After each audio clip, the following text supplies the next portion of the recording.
Good morning, Lauren Lefkowitz-Grieber, Realty Executives Valencia.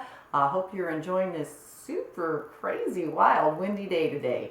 Talking about the SIP and the PITI in real estate. What the devil is that? PITI is more common than the SIP. PITI, principal, interest, taxes, and insurance. SIP, seller in possession.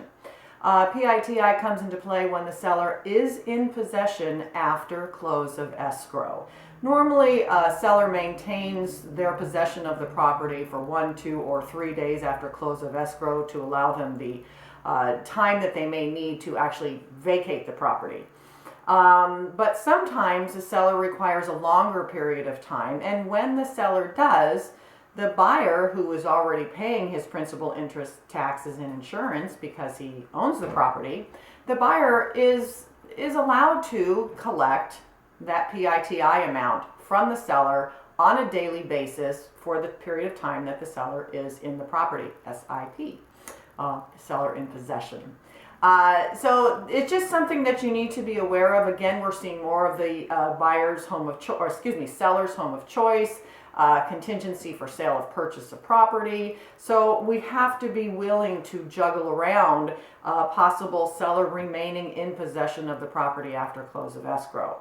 So SIP, seller in possession after close of escrow. PITI, principal, interest, taxes, and insurance. If there's an HOA involved, the seller is responsible for the HOA daily fee as well.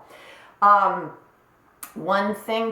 couple things to think about. Number one, if the buyer changes his financing midstream and the seller's accepted a particular finance at the offer point, well, the seller is still really only responsible for the principal, interest, and taxes and insurance that was written in the contract, right?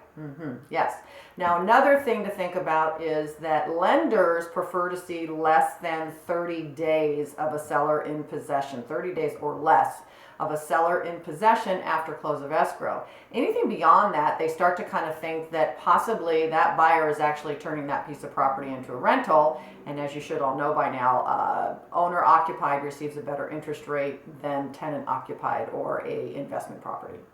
So that's your tidbit of information for today. SIP, what does that mean? PITI, what does that mean? Lauren Lefkowitz-Grieber, Realty Executives Valencia. Remember to always keep your wits about you when buying or selling your home.